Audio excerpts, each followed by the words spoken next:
Hello, this is Matt on the Moon Lambo channel. Let's take a little stroll down memory lane, but not just that, because some secrets were revealed today. So I'm going to cover two stories with you in this latest Moon Lambo Hot Jam, which I think go together like spaghetti and meatball. I'll start with this one from the Crypto Basic. Ripple CTO reveals reason why currency was named XRP.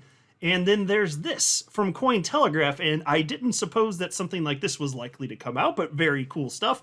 The headline here, newly released Satoshi emails reveal a treasure trove of early Bitcoin lore. Now, even if you're not that interested in Bitcoin, and frankly, I'm kind of mildly interested, not that interested. I hold it, I want it to do well, I care about it, I appreciate it, all that jazz.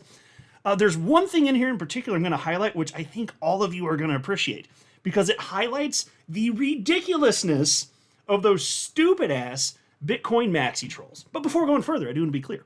I do not have a financial background of any kind. I'm not offering financial advice, and you definitely should not buy or sell anything because of anything I say or write. I'm just an enthusiast who enjoys making YouTube videos about crypto-related topics, but just as a hobby and just for fun. All right, so into this first piece. Now, I have talked about this on my channel before, but at this point, frankly, it's probably been years. Some of you may be aware of this, but I don't know what percentage of people in our community actually know why XRP is actually called XRP. Anyway, piece reads as follows. Ripple's Chief Technology Officer, David Schwartz, has explained the process behind naming the XRP ledger's native currency XRP. This came in a commentary posted to the crypto community on Reddit. Edward Farina, head of social adoption for XRP Healthcare, recently spotlighted Schwartz's analysis on X. And I'm just going to pull this up, no need to read the rest of the article, but this is cool stuff. And by the way, I will mention this as well. XRP was not always known as XRP. When XRP was created in June of 2012, it was actually called XNS. And you know what? I've now forgotten what the rationale for that was. I asked David Schwartz. I ended up getting an answer. I'll have to pull that up in a separate video. That just occurred to me right now after I hit record, so I can talk about it another time. But XRP actually was called XNS and then was renamed. And all of it actually kind of makes sense. Because, when it comes to what resulted in XRP, and the XRP ledger being coded the way that it was, it had to do with an idea from a guy named Ryan Fugger, who came up with an idea in 2004 about basically an IOU system. But this is, this predates Bitcoin, predates cryptocurrencies. And I don't want to go too off the rails, so I'm not going to get into it any further in this video. But that payment system in, I think it was 2004, was called Ripple. So they took the name because they were trying to use that concept and put that into XRP. And this is before Ripple, the company, even existed. And so where things get confusing in hindsight, we can be like, yeah, well, you kind of muddied the waters, because what Ripple did ultimately was they already had XRP, and you'll see that Ripple's a part of that. It just is. It's part of the history. It just is. They then had OpenCoin and NewCoin, and then ultimately renamed Ripple, the company, to Ripple, which then you have like a cryptocurrency named Ripple. You have the company named Ripple. Caused confusion. Not exactly the best idea in hindsight, but, it was early days. I'm not going to give them too much grief over it. And since then, obviously, anybody that's operating in good faith obviously distinguishes between XRP and Ripple, which are two distinct and different things. But here's the history right on your screen. Let me read this to you. This is directly from David Schwartz, one of the creators of XRP and the XRP ledger. 3-letter currency codes are formed by appending a single character to the 2-letter country code of the issuing country. Since the United States country code is US, US dollars have the currency code USD. Some non-countries still have country codes. The EU has the country code EU, so the currency code for euros is EUR. Of course, XRP is not issued by any country. For assets not issued by any country, the first letter must be X. No country code starting with X will be issued. So, for example, since the chemical symbol for gold is AU, gold's currency code is XAU. Some people use BTC for Bitcoin, but people who care about standards use XBT. And so pause to think about that. He said some people use BTC. To be honest with you, at this point in time, and he typed this a long time ago, mind you, but like everyone uses BTC. It's almost like the standard's out the window. The more time passes, people are like, yeah, but it's BTC. That's what's being used. Now, it's not exclusively being used, as I'll highlight in just a second. But anyway, let me finish what David Schwartz wrote here. XRP's first letter is X because XRP is not issued by any country. In the early days, we called the ledger's native asset ripples. So the natural currency code to choose was XRP. I don't think anybody calls them ripples anymore, but I have heard ZERPs.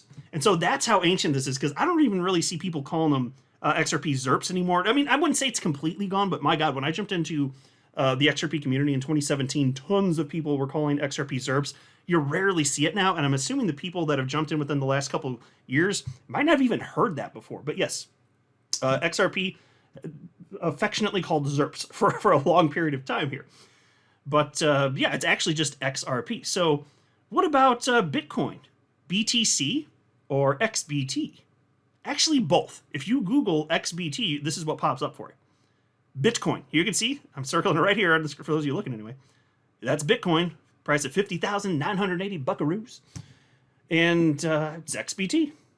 So it just depends on where you go, but despite the fact that these have been standards long-standing for some period of time, I'm not convinced that people sufficiently care at this point, but it is interesting. Like, this is, like I said, a little trip down, memory lane and a little bit of history, but that's why XRP is called XRP, ultimately. But we had some more historic stuff here, and this I rather enjoyed. I think you're going to like this too, even if you don't really care too much about Bitcoin. Just look at the headline. Again, newly released Satoshi emails reveal a treasure trove of early Bitcoin lore. Yes, they do. And they also present an opportunity to laugh at the stupid-ass Bitcoin maxi trolls.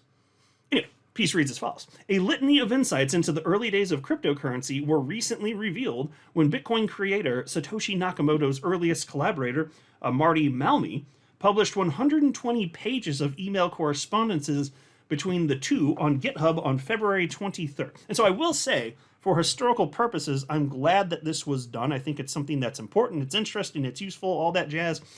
I'm kind of surprised. I didn't know there was a treasure trove like this, so to speak, after all these years sitting around. I mean, you're talking about emails from 13 to 15 years ago. It is cool stuff. Like, if you are into cryptocurrency, I hope you can at least, even if you're not that excited about Bitcoin at this point, I hope you can at least on some level appreciate this. I think it's really cool stuff here, because this is where it all started. Without this stuff happening, we wouldn't have XRP. We wouldn't have all the other altcoins that we hold. Anyway, piece continues. The true identity of Nakamoto remains a point of conjecture throughout the greater cryptocurrency and blockchain community. However, the emails recently published on GitHub by Malmi were initially introduced as evidence in a London court case brought by the Crypto Open Patent Alliance against Craig Wright, who has claimed to be Nakamoto. Based on Cointelegraph's cursory examination of the emails, there are no smoking guns or telltale revelations that would immediately shine a light on Satoshi's true identity. But for historians and Bitcoin lore enthusiasts, the emails include many fantastic quotes and a general air of Satoshiness, that same straightforward, simple yet comprehensive, no-nonsense style that permeates the Bitcoin white paper. While it's long been posited that Satoshi themselves came up with the term cryptocurrency, one email sent to Malmi on June 11th, 2009, appears to poke a major hole in this theory. And so a couple things interesting here.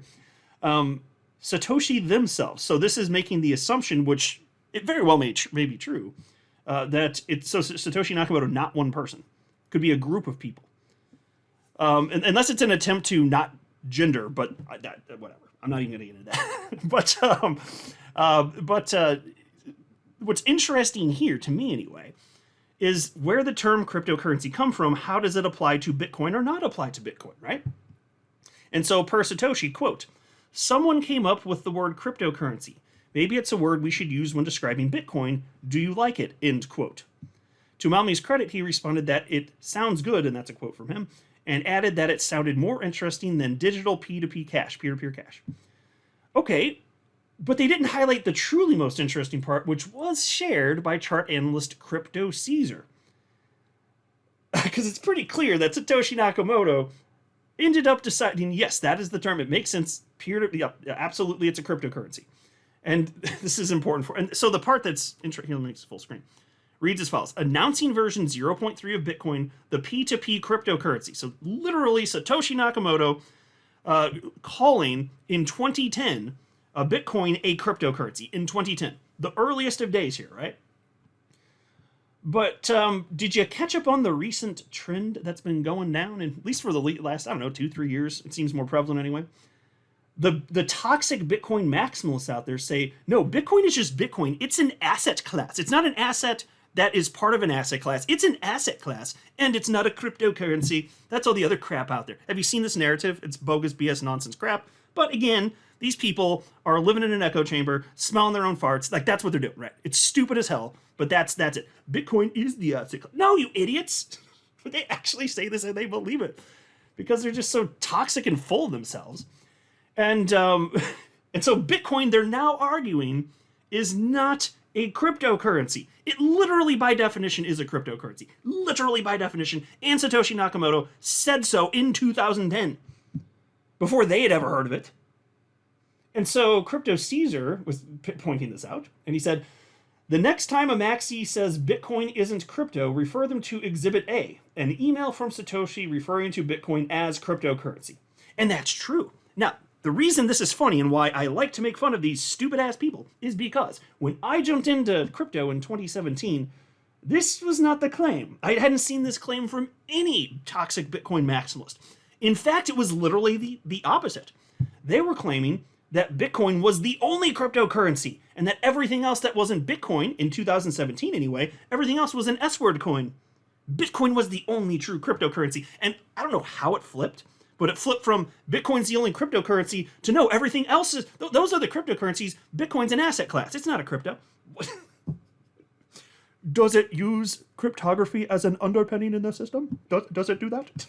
Freaking idiots! Yes! Like, come on. It's hilarious. So anyway, it is what it is. And so I wrote back into him and I said, when I jumped into crypto in 2017, the Bitcoin maxi said Bitcoin was the only cryptocurrency. My, how times have changed. And he responded to me and said, yeah, a little bit, but not much. Still 10% quality, 90% dog S-word. So he's getting off the rails there. I don't even know what he's trying to get at honestly, when he said that to me. I mean, I would agree that most other cryptocurrencies are crap, but I think it might be because he might be aware that I'm pro XRP, and my understanding is he is not particularly pro XRP, and that's fine. I don't care. Like, people don't need to like the same cryptos as me. But if he says, yeah, a little bit in 2017, no, exclusively in 2017, like, I would challenge you. It would be an outlier even if you could do this, but I would challenge you to find a post from any Bitcoin maximalist in 2017 who says Bitcoin is not a cryptocurrency. Everything else is a cryptocurrency. Find that. Prove it. Document it. It was everyone, dude. Like, if you can find an outlier, fine, I'll accept that. But then we'll have to go and find 10 more that say the opposite, which would be easier to find, obviously. Anyway, it is what it is. So this is all interesting stuff. It is, like, again, for historic precedent, I enjoy this, but I also despise maximalism so much. I just think it's destructive within the world of crypto so much that I want to make fun of it, and I'm going to do that. Absolutely, always, 100% of the time. I don't care what the coin is. It's not about being against Bitcoin. I'm pro-Bitcoin. Been holding it since 2017. I just think it's stupid. S-T-O-O-P-I-D, stupid. Anyway, the piece continues here. Malmi's email correspondence also demonstrates Satoshi's keen understanding of anonymity, what it meant, and what the risks of misinformation could mean for Bitcoin. And this is interesting. Check this out. This is what Satoshi had to say about this, and I think it's a reasonable thing, because, again, nothing like this had ever been done before. Coming out the gate, people don't know what the hell this thing is. It's legit to have this concern. And so here's what he wrote.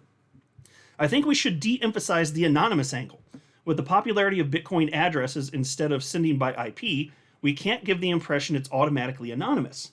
It's possible to be pseudonymous, but you have to be careful, end quote. Yeah, and so obviously that is the case. You can be pseudonymous, but not completely anonymous, because it can be tracked, and you can link from one account to another where transactions are going and kind of back your way into, okay, where'd this originate? Which is why, obviously, using a cryptocurrency like Bitcoin for nefarious purposes, pretty stupid. Again, spelling, S-T-O-O-P-I-D, stupid. The email continues to essentially predict the rise of blockchain forensics. Quote, if someone digs through the transaction history and starts exposing information people thought was anonymous, the backlash would be much worse if we haven't prepared expectations by warning in advance that you have to take precautions, end quote. Spot on. And I think that's wise, and it's a salient point. So Satoshi was thinking this stuff through, obviously. And yes, if people were led to believe that it was actually anonymous when it's definitely not anonymous, yeah, probably be pretty upset if you find out to the contrary. Now, of course, if you're still doing illegal stuff, then, well, sucks to be you, I guess. Just, you shouldn't have done the illegal stuff, so I'm not going to have that much sympathy. But either way, even if it's not that, even if it's not about doing illegal stuff, maybe you just really value your privacy. Yes, getting the messaging out there, actually crucial. And these are things that we take for granted, that we just understand, today. It was not the case back then. This is the advent of the cryptocurrency asset class, which Bitcoin is a part of, whether the stupid-ass toxic Bitcoin maxi trolls like it or not. I'm not a financial advisor. You should not buy or sell anything because of anything I say or write. That would be a very, very, very bad idea. Until next time, to the moon, Lambo!